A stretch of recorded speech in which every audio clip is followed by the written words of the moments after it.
माननीय मुख्यमंत्री जी से हमने आग्रह किया था और हमेशा हमारे आग्रह पर इसी मैदान में जो भी कार्यक्रम होता है RBR हाई स्कूल के मैदान में आप कई एक बार माननीय मुख्यमंत्री जी को सुन चुके हैं, लोकसभा में, विधानसभा में। फिर आप लोग के डिमांड पर माननीय नेता को हमने आग्रह किया था। आज आपके बीच में है, बहुत सारी बातें वो बताएंगे, उनको सुनने के लिए आप आए हैं।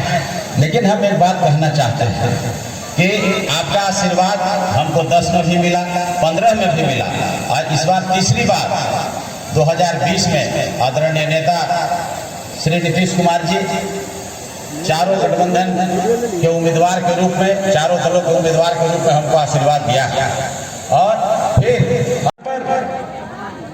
पूरी तरह से संघर्ष कर रहा था और आज आपके प्यार और आशीर्वाद से, हमारे नेता की तपस्या से, कर्मठ प्रयास से आज लगभग 12% के विकास दर पर अपना बिहार सबसे हिंदुस्तान में तेज गति से दौड़ता हुआ बिहार है। मूलभूत संरचनाओं का विकास किया, जो चीज असंभव था उसको माननीय नेता ने पूरा करने का काम किया। जब माननीय नेता बोलते थे कि हम हर घर बिजली लाने का काम करेंगे, लोग हंसते थे कि बिहार में नीतीश कुमार हर घर बिजली कहां से ला देंगे, लेकिन समय से पहले माननीय नेता ने इसको पूरा करने का काम किया।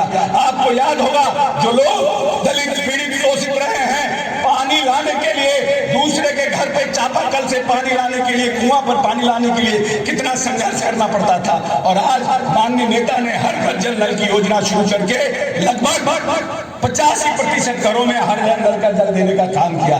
उसी तरह से सामाजिक न्याय की पूरी समरसता को बरकरार रखते हुए पंचायतों का चुनाव हुआ, दलितों को, अति पिछड़ों को और महिलाओं को सशक्त और नीतीश कुमार जिंदाबाद। इस चुनावी सभा की अध्यक्षता कर रहे भारतीय जनता पार्टी के जिला अध्यक्ष श्री मुकेश शर्मा जी, कार्यक्रम के संचालनकर्ता जनता दल यूनाइटेड के जिला अध्यक्ष श्री धर्मेंद्र सिंह जी,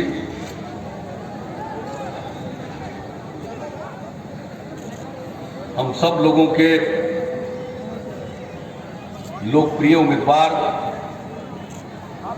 रफीगंज विधानसभा क्षेत्र से अशोक कुमार सिंह जी,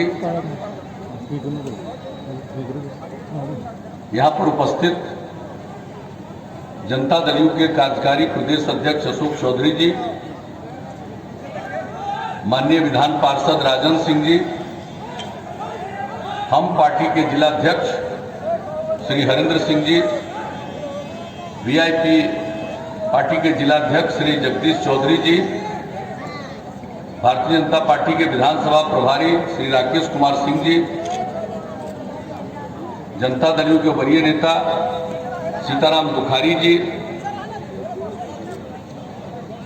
यहाँ कार्यक्रम में उपस्थित भारतीय जनता पार्टी के नेतागण सर्वश्री सुबोध सिंह जी, प्रदीप चौरसिया जी, बबल सोनी जी, सत्येंद्र सिंह जी, विनोद सिंह जी, प्रफुल्ल सिंह जी, सुनील कुमार सिंह जी, सुधीर सिंह जी, सुनील कुमार वैद्य जी, वीआईपी पार्टी के नेतागण श्री रंजीत चौधरी जी, राजेश चौधरी जी, छोटू चौधरी जी, जनता दल यू के नेतागण वासुदेव मेहता जी, उमेश कुशवाहा जी, सुरजीत कुमार सिंह जी, अखिलेश मेहता जी, जनाब मोहम्मद इलियास साहब, श्रीमती शोभा चंद्रवंशी जी, सुधीर सिंह जी, विजय चंद्रवंशी जी, संजय अम्बेडकर जी। पंचायत का कोई आरक्षण था महिलाओं के लिए, किसी के लिए कुछ था?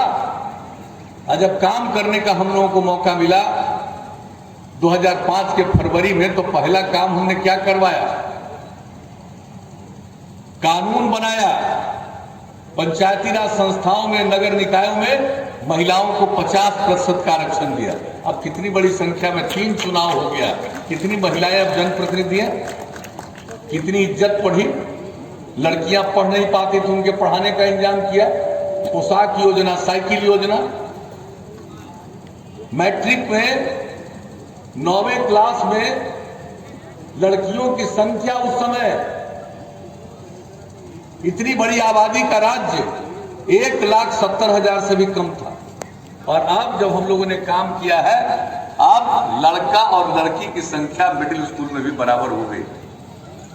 तो हम लोगों ने समाज के हर तबके के उत्थान के लिए काम किया। कौन पूछता था कि पिछड़े वर्ग को?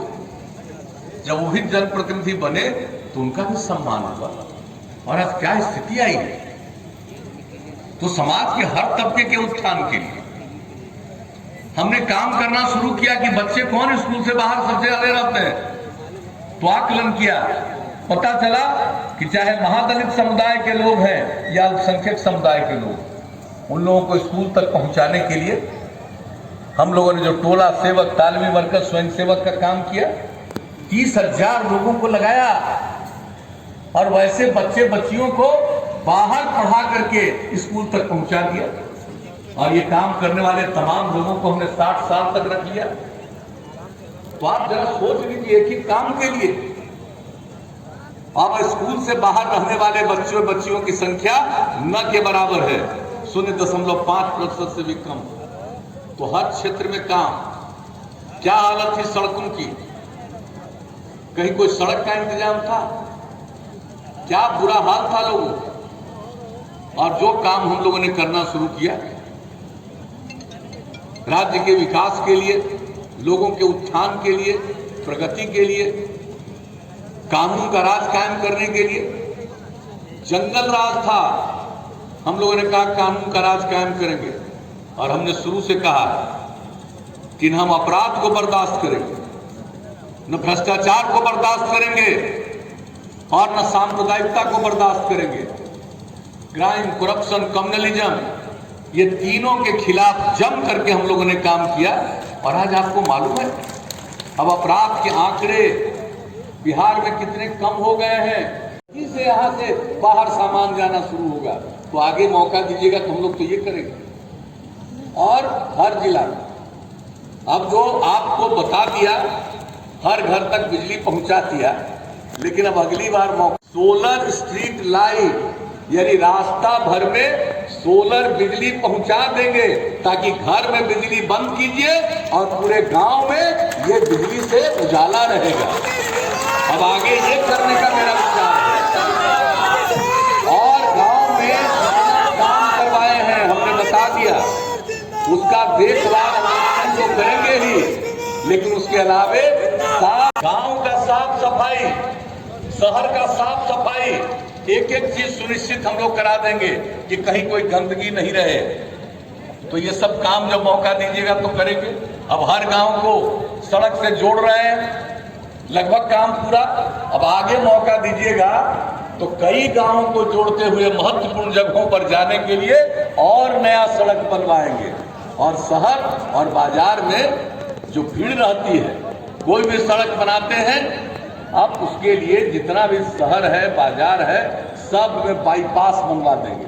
और जहां बाईपास का जमीन नहीं मिलेगा वहां ऊपर से चलने के लिए फ्लाईओवर बनवा देंगे। अब ये सब दीजिएगा मौका, हम ये सब काम करेंगे, हर क्षेत्र के लिए काम।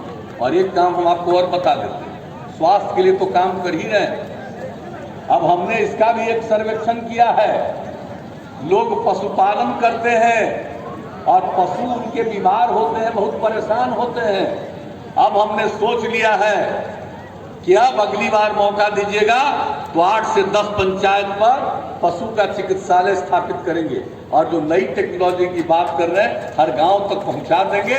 किसी का जानवर भी बीमार पड़ेगा तो इसकी सूचना तुरंत देंगे, अस्पताल में आके चिकित्सक इलाज कराएंगे और दवा राज्य सरकार ही आपको उपलब्ध करा देगी ताकि आपका जानवर सुरक्षित रहे और लोगों की आमदनी बढ़े। तो आगे मौका दीजिएगा तो इस तरह के अनेक काम और भी जो जरूरी काम है वो हम सब करते रहेंगे।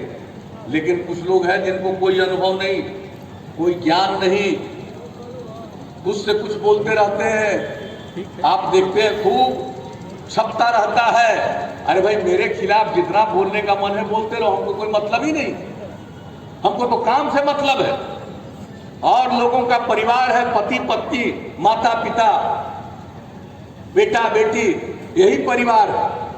और हम लोगों के लिए पूरा बिहार एक परिवार है। हम सारे बिहार को एक परिवार मानते हुए सबकी सेवा करते हैं, समाज के किसी भी तबके की उपेक्षा नहीं की। और लोग तो भाई उनका जो सीमित अपना निजी परिवार है उसी पर ध्यान रहता है, हम लोगों का सब लोगों पर ध्यान। इसलिए आज तक जो मौका दिया है काम करने का, हम काम करते रहे। आगे भी मौका दीजिएगा, काम करेंगे। चर्चा कर दी, हम लोग आगे भी और काम करेंगे ताकि बिहार बहुत आगे बढ़े।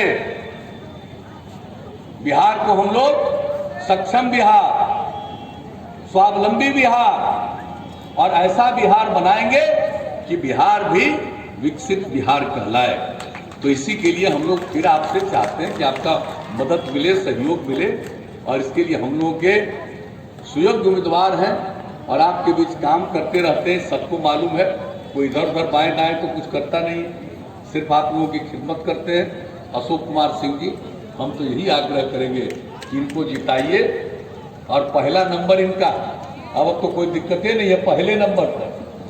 और वहीं पर जो तीन का बटन है, तीन खास के बगल का बटन है, उसको दबाइएगा और भारी बनाइएगा और एनडीए की सरकार बनाइएगा, ताकि हम लोग और आगे बिहार को प्रगति के रास्ते पर ले जाएं, समाज के हर तबके का उत्थान करें, किसी की उपेक्षा नहीं करें और सब मिलकर के। और जान लीजिए, मेरा जो लक्ष्य है, स्त्री और पुरुष मिलकर काम करते हैं, उसी में समाज आगे बढ़ रहा है, जान लीजिए। और महिलाओं के लिए जितना काम किया, स्वयं सहायता समूह, जीविका समूह जो बनाया हम लोगों ने, और 10 लाख का लक्ष्य था, पूरा हो गया।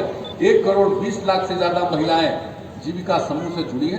कितनी जागृति उनमें आई है, कितना सोच बढ़ा है, परिवार की कितनी आमदनी बढ़ रही है। तो हर प्रकार से इसी तरह से हम लोग काम करेंगे। और आप जानते हैं, हम पर्यावरण के संरक्षण के लिए भी काम करते हैं। एक एक चीज, जल का संरक्षण, नए वृक्षों का हम लोगों ने कितना काम किया, कितने पेड़ लगाए गए, हम लोगों ने किस तरह से ध्यान दिया पर्यावरण को ध्यान में रखते हुए, कितना हरित आवरण बढ़ाया। और इस बार जो हम लोगों ने जल जीवन हरियाली अभियान में लक्ष्य रखा था कि इस साल 9 अगस्त तक हम लोग 2,51,00,000 पेड़ लगाएंगे। और कोरोना के बावजूद आप समझ लीजिए, 5 जून से काम शुरू हुआ और 9 अगस्त तक 3,47,00,000 वृक्षारोपण हुआ। ये कितनी बड़ी बात है। हर क्षेत्र में, हर चीज के लिए, समाज सुधार के लिए, पर्यावरण का संरक्षण, इलाके का विकास, लोगों में जागृति, समाज के हर तबके को एकजुट करना।